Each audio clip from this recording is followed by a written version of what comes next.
Natasha Bennett clutched her worn leather portfolio against her chest as she weaved through the crowded streets of downtown Manhattan. Her heart hammered with a mixture of excitement and terror. Today was the day that could change everything. Morrison Art Gallery had finally agreed to review her work for their upcoming Emerging Artists Showcase. After 3 years of rejection letters and closed doors, this was her chance to prove that her art mattered. She glanced at her phone screen. The time read 9:47 a.m. Her meeting was at 10 a.m. sharp.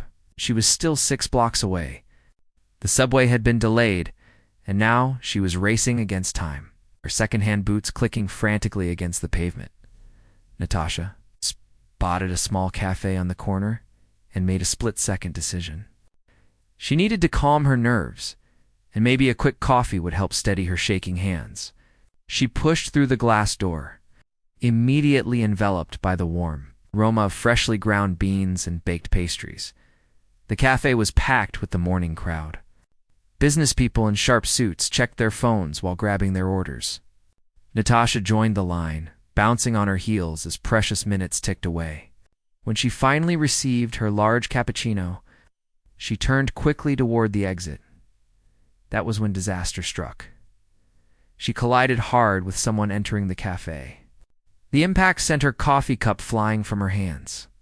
The lid popped off, and hot liquid splashed everywhere. Time seemed to slow as Natasha watched in horror as the brown liquid arced through the air and landed squarely on the front of an immaculate navy blue suit. The man who had been wearing that suit let out a sharp hiss of pain and surprise. Natasha looked up, finally seeing his face. He was tall, probably in his early 30s, with dark hair styled perfectly, sharp features, and eyes that were currently blazing with anger. Everything about him screamed wealth and power. From his gold watch to his leather briefcase, the confrontation immediately grabbed napkins from a nearby table, her words tumbling out in a panicked rush. She was so sorry. She had not been watching where she was going. She would pay for the dry cleaning. Please, she would fix this. The man held up his hand, stopping her frantic apologies. His jaw was clenched tight, and when he spoke, his voice was cold as ice. He asked if she had any idea how much this suit cost. Did she walk around with her eyes closed? Did she think sorry would magically clean his ruined clothing? Natasha felt her own temper flare despite her guilt. She understood he was upset, but it had been an accident. She had already apologized. She was offering to pay for the damage. What more did he want from her? The man looked her up and down, his gaze taking in her faded jeans, her paint-stained jacket, her scuffed boots. His expression made it clear he found her lacking. He told her to forget about it. She probably could not afford to pay for dry cleaning anyway. Judging by her appearance, the harsh words, the comment hit Natasha like a physical blow. Heat flooded her cheeks, a mixture of embarrassment and fury. She might not have much money, but she had dignity. She might not wear expensive suits, but she worked hard for every dollar she earned. She told him he had no right to judge her based on her clothes. She told him money did not give him the right to be cruel. The man's expression flickered for just a moment. Something that might have been regret passing across his features. But then his face hardened again. He told her to just stay out of his way and be more careful in the future. Then he turned and walked out of the cafe, coffee still dripping from his jacket. Natasha stood frozen in the middle of the busy cafe, her hands still clutching the useless napkins. Other customers stared at her with a mixture of pity and curiosity. The barista offered her a replacement coffee, but Natasha shook her head. She had lost her appetite for caffeine. All she wanted now was to get to her meeting and forget this horrible encounter ever happened. The gallery arrived by the time Natasha reached Morrison Art Gallery. She was 15 minutes late. The building was a converted warehouse in the art district, all exposed brick and floor-to-ceiling windows. Under normal circumstances, Natasha would have paused to admire the architecture. Today, she just rushed inside, her portfolio banging against her hip. The receptionist, a young woman with purple hair and multiple piercings, looked up from her desk. She told Natasha that Director Morrison was waiting in conference room. She should hurry because they had started without her. Natasha's stomach dropped. Started without her. That could not be good. She followed the receptionist's directions down a hallway lined with contemporary paintings and sculptures. Through the glass wall of Conference Room B, she could see several people seated around a long table. She recognized Director Morrison, an elegant woman in her 50s, with silver hair. The shocking discovery, Natasha took a deep breath, pushed open the door, and stepped inside. Director Morrison looked up with a smile that seemed slightly strained. She welcomed Natasha and apologized for starting early. She wanted to introduce her to someone very important. The director gestured to a man seated at the head of the table, his back to the door. She explained that Morrison Gallery was honored to have secured a new patron who was very interested in supporting emerging artists. His funding would make their showcase possible. She asked him to please meet Natasha Bennett, one of their most promising candidates. The man in the chair stood and turned around. Natasha's entire world tilted on its axis. It was him, the man from the café, the man whose suit she had ruined, the man who had looked at her with such contempt and dismissal. He was wearing a different suit now. This one charcoal gray and just as expensive looking as the ruined navy one. His dark hair was still perfect, his expression still cold. But now there was something else in his eyes too. Recognition, and perhaps a hint of surprise. Director. Morrison continued talking, oblivious to the tension crackling in the air.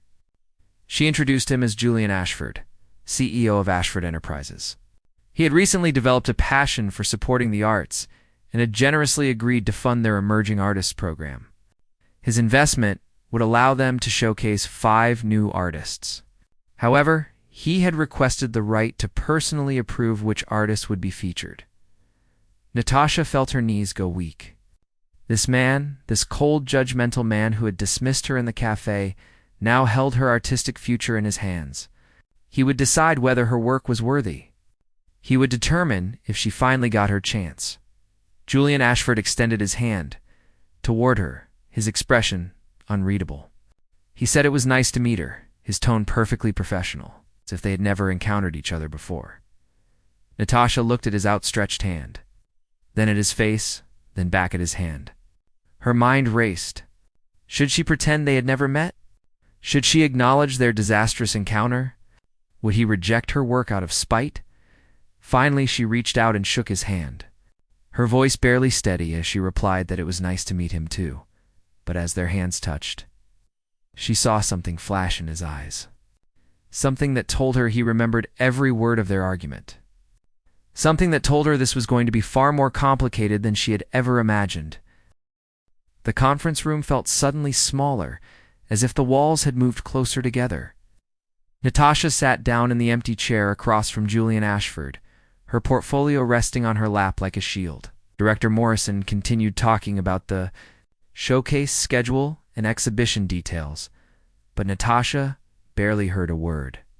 All she could focus on was the man sitting at the head of the table, his dark eyes occasionally flicking in her direction. She wondered if he would sabotage her chances. Would he tell Director Morrison about their encounter at the cafe? He used his power and money to ensure she never got this opportunity. Her fingers gripped the edge of her portfolio so tightly that her knuckles turned white. Director Morrison finally turned her attention to Natasha. She explained that today would be a preliminary review. Each artist would present their work too. Julian discussed their artistic vision and answer questions. Based on these presentations, he would select the 5 artists for the showcase. She asked Natasha if she was ready to begin. The presentation, Natasha stood on shaking legs and moved to the front of the room where an easel had been set up. She carefully removed her paintings from her portfolio, her hands trembling slightly as she arranged them for display. She had brought 5 pieces, each one representing a different chapter of her journey. The first painting showed a small apartment, window with morning light streaming through tattered curtains.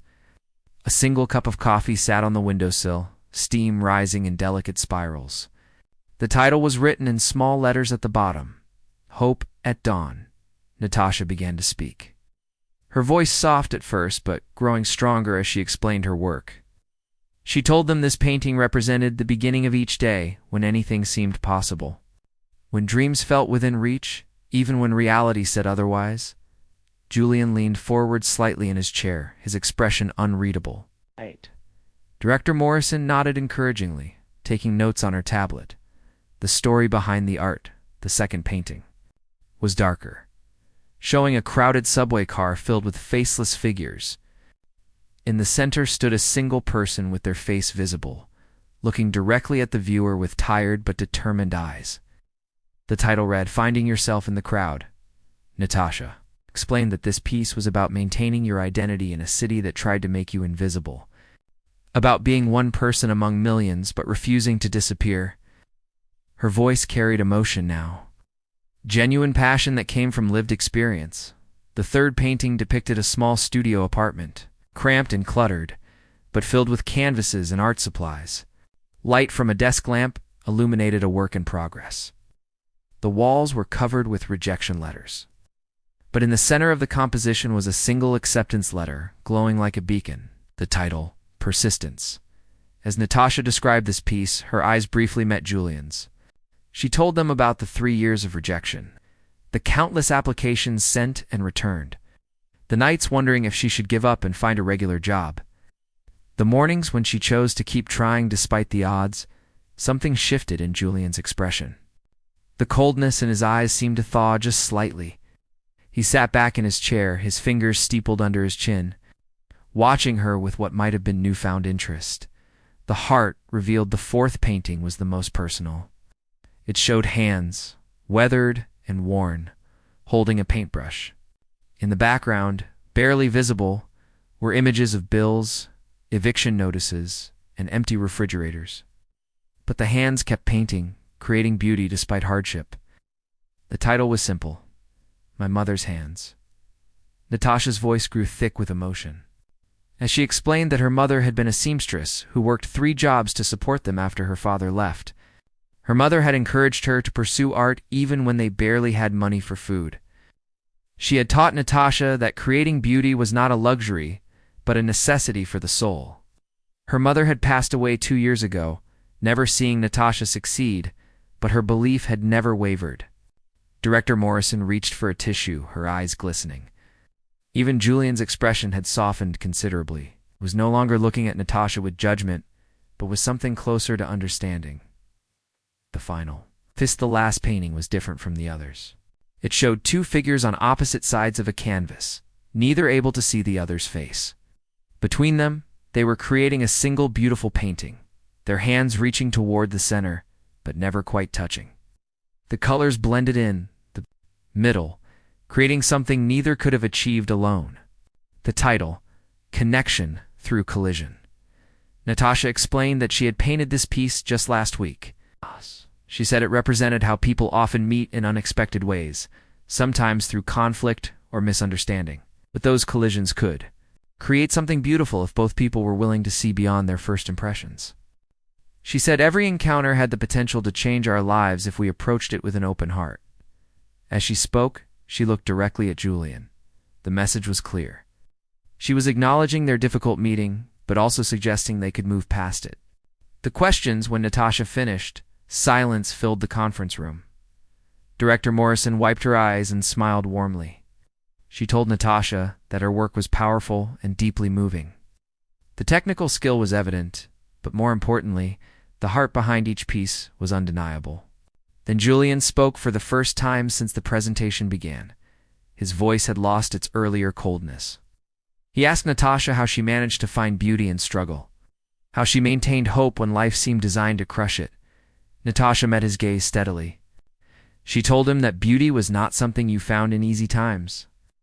Real beauty came from choosing light even when surrounded by darkness, came from deciding that your circumstances would not define your spirit. She said, anyone could be optimistic when life was perfect. True strength was maintaining your humanity when life tested you. Julian nodded slowly, something like respect entering his expression. He asked another question. He wanted to know what her art meant to her beyond career success. The honest answer, Natasha thought carefully before responding. She told him that art was her way of proving that she existed, that her experiences mattered, that her mother's sacrifices had meaning. Every painting was a statement that said she refused to be invisible or forgotten. She created because not Creating would mean surrendering to a world that wanted to reduce her to nothing. Her voice grew passionate as she continued. She said art was not about money or fame, though those things would be nice.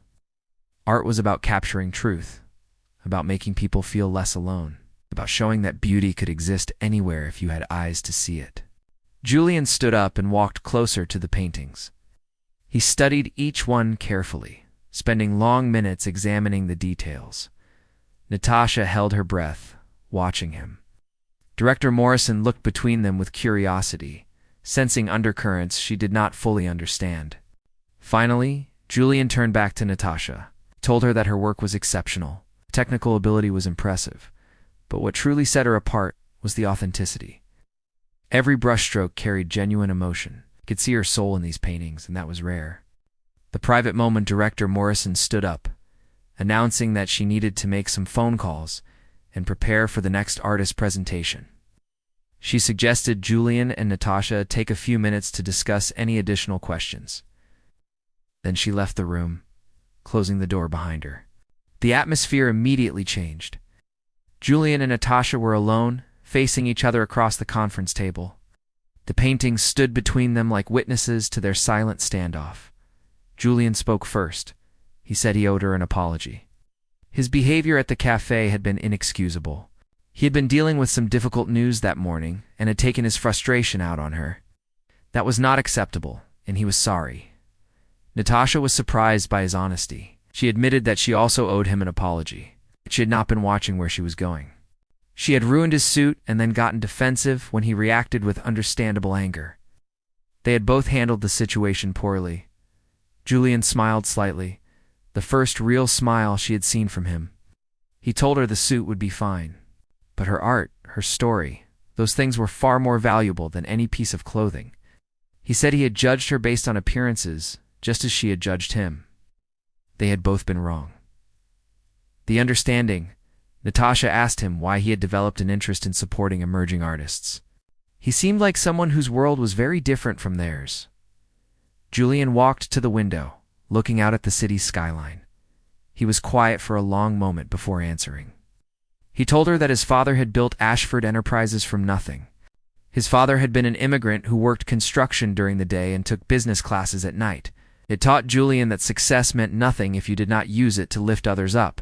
Julian continued, his voice softer now, said that after his father passed away last year, he realized he had forgotten that lesson. He had become exactly the type of person his father had warned him against. Cold, dismissive, focused only on profit. Supporting the arts was his way of reconnecting with his father's values, his way of remembering that business success should serve a higher purpose. Natasha felt her anger toward him dissolve completely. She understood now that his coldness at the café had come from pain, not cruelty. They were not so different after all. Both were trying to honor parents who believed in them. Both were navigating worlds that often felt hostile and unwelcoming. She told him that his father would be proud of what he was doing now, that choosing to change was harder than never making mistakes in the first place. Julian turned from the window and looked at her, an expression she could not quite read. Gratitude, maybe, or something more. He told her that her paintings had reminded him why this work mattered, why supporting artists like her was about more than charity. It was about preserving humanity in a world that often felt cold and mechanical, the unexpected connection before either of them could say more. Director Morrison returned with the next artist. The moment was broken, but something had shifted between Natasha and Julian. The hostility was gone, replaced by a tentative understanding, maybe even the beginning of respect. As Natasha gathered her paintings and prepared to leave, Julian spoke quietly. His words meant only for her. He told her not to worry about the selection. Her work spoke for itself. Natasha left the conference room with her heart lighter than it had been in months. Not because of any promise of success, but because of the unexpected connection she had found with someone she thought would be her enemy. Sometimes, she realized the universe collided people together for reasons that became clear only later. Sometimes the worst encounters held the seeds of something beautiful. As the door closed behind her, she did not see Julian standing at the window. Still looking at the space where her paintings had been, a small smile on his face. 3 weeks passed after the gallery presentations. Natasha tried to focus on her day job waiting tables at a small diner, but her mind constantly wandered to Morrison Art Gallery and the showcase selection. Director Morrison had said they would announce the chosen artists by the end of the month. Every time Natasha's phone buzzed, her heart jumped. She had replayed her conversation with Julian countless times in her mind. The way his expression had softened when she spoke about her mother. The vulnerability in his voice when he mentioned his father. The unexpected connection they had shared in those private moments. Part of her wondered if she had imagined the whole thing. Her roommate Teresa kept telling her to stay positive, but Natasha had learned not to get her hopes up too high. Disappointment hurt less when you expected it. The unexpected Callan, a Tuesday afternoon. As Natasha was cleaning tables after the lunch rush, her phone rang. The number was unfamiliar, but something made her answer it anyway. A professional voice introduced herself as Monica Chen from Ashford Enterprises. She explained that Julian Ashford had requested a meeting with Natasha. Could she come to his office tomorrow at 2 in the afternoon?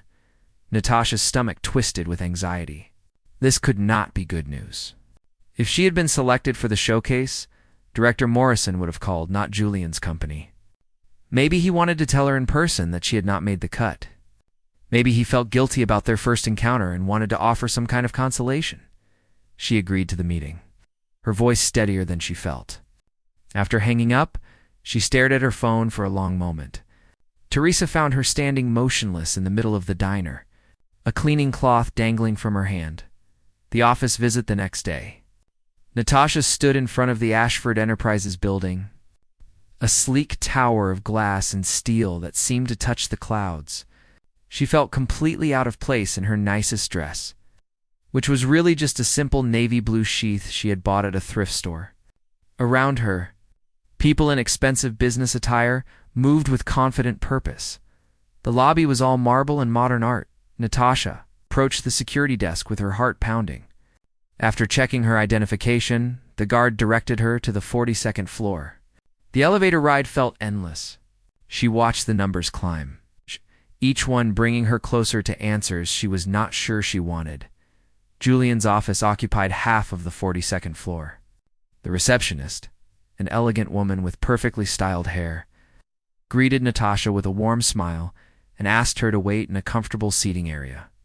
The view from the windows was breathtaking, showing the entire city spread out below like a miniature model. The revelation Julian appeared within minutes.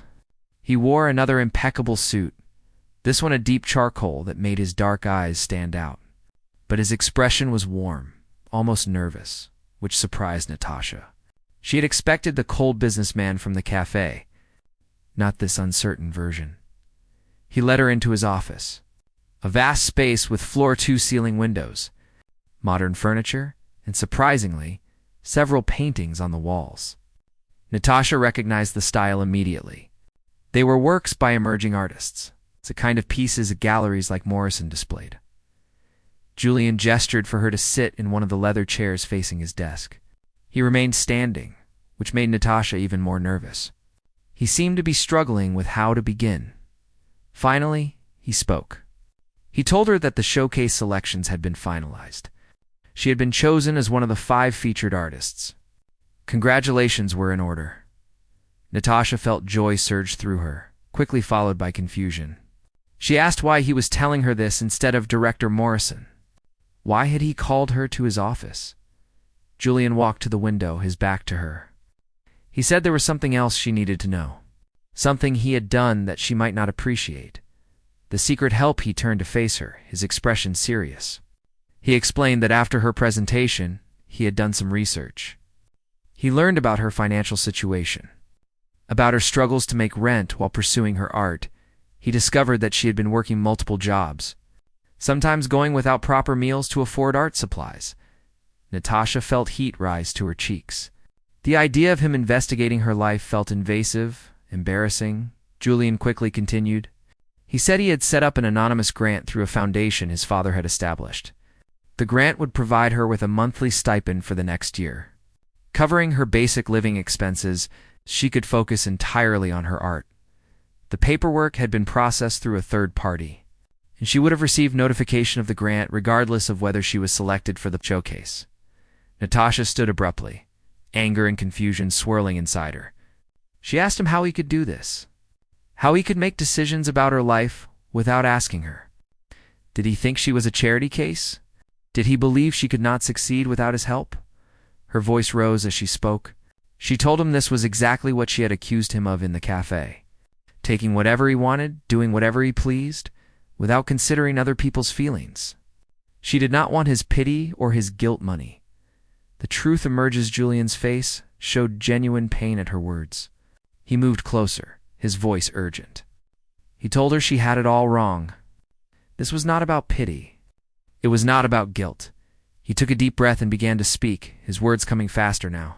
He told her about his father's last months, how his father had watched Julian turn into someone cold and disconnected, how his father had made Julian promise to remember what really mattered in life.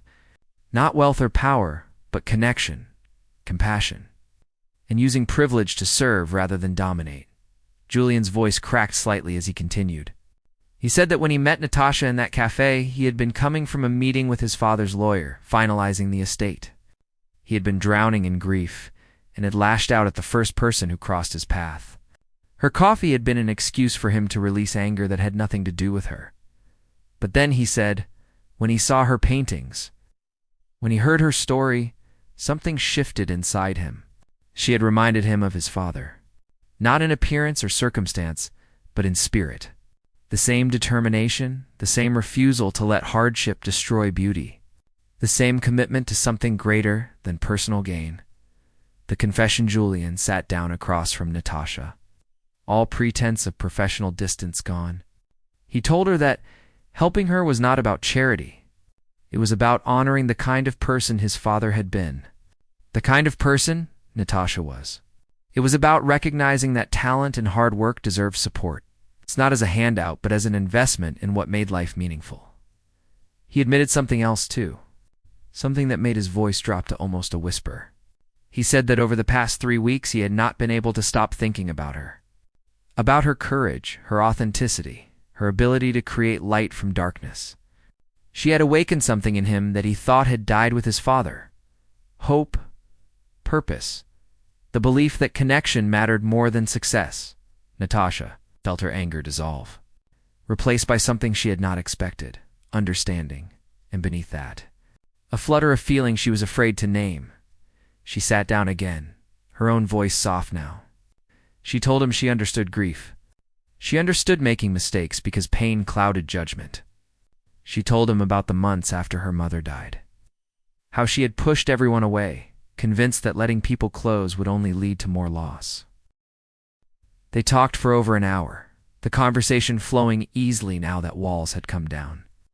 Julian told her about his childhood, about watching his father work endless hours to build something from nothing, about the pressure of inheriting that legacy and feeling inadequate, about losing himself in the pursuit of success and forgetting why success mattered. Natasha shared her own fears. The terror that she was not good enough, that her mother's belief in her had been misplaced. The guilt of pursuing art when it seemed selfish compared to more practical careers. The loneliness of creating in isolation, never knowing if anyone would see or care about her work. As they spoke, something shifted in the space between them. The initial attraction, complicated by their rough beginning, transformed into something deeper. Recognition. To people who had been pretending to be stronger than they felt, finally allowing themselves to be vulnerable. The exhibition opening 6 weeks later. Natasha stood in Morrison Art Gallery surrounded by her paintings. The showcase opening was crowded with art collectors, critics, and curious patrons. Her work hung on the main wall, professionally lit and beautifully displayed. Director Morrison had placed her pieces in the most prominent position, calling her the standout talent of the group. Natasha wore a simple black dress that Teresa had insisted on buying for her. Her hair was styled, her makeup applied carefully, but she still felt like herself. Just a better, more confident version. She had accepted Julian's grant after making him agree to certain conditions. She would repay it once she started selling her work. The arrangement would be treated as an interest-free loan, not a gift. He had agreed, though she suspected he had no intention of actually accepting repayment. Throughout the evening, Natasha mingled with guests, answered questions about her technique and inspiration. Several collectors expressed serious interest in purchasing her work. One critic from a major art magazine asked for an interview. Everything felt surreal, like a dream she might wake from at any moment. The final canvas as the crowd began to thin. Natasha found herself standing alone in front of her painting titled Connection Through Collision. She studied the two figures reaching toward each other across the canvas, their hands almost touching but not quite. A familiar voice spoke from behind her. Julian said the painting was his favorite. He asked if the two figures ever made contact, or if they remained forever separated. Natasha turned to face him. He looked different tonight, more relaxed than she had ever seen him. He wore a suit, of course, but he had loosened his tie and his expression was open, warm. She told him that she had been wondering the same thing while she painted it. She'd left it ambiguous on purpose. The question, she said, was whether the two people had the courage to complete the connection. Whether they could move past fear and reach across the divide. Julian stepped closer. He told her that he thought they could, that some collisions, no matter how rough the beginning, were meant to create something beautiful. He reached out his hand, not in a formal handshake, but in an invitation. Natasha looked at his outstretched hand, remembering the first time they had touched in the conference room. How much had changed since that awkward moment. She placed her hand in his, their fingers intertwining naturally. The gallery continued to buzz with conversation around them, but in that moment, they existed in their own quiet space. Julian said softly that he believed their meeting at the café had not been an accident, that the universe had a strange way of bringing people together, often through chaos and misunderstanding. But the collision itself was not the point. What mattered was what they chose to create afterward. Natasha smiled, feeling tears prick her eyes. She told him that she was glad she had spilled coffee on his expensive suit. She was glad they had argued. She was glad he had shown up at the gallery as her judge, because all of it had led them here, to this moment, to the beginning of something neither had expected, but both desperately needed. Julian leaned in, his forehead touching hers gently. He whispered that this was just the beginning, that they had a whole canvas ahead of them, waiting to be painted with whatever colors they chose. As the gallery lights dimmed and the last guest departed, Natasha and Julian remained standing before the painting. Two people who had collided by accident, but connected by choice. Two souls who had found in each other what they had been searching for all along. Not perfection, not ease, but truth, understanding, and the courage to reach across the divide and take each other's hands. Sometimes, Natasha thought, the most beautiful art came not from careful planning, but from unexpected collisions. From coffee spills and angry words and vulnerable confessions. From finding love in the last place you thought to look. The end.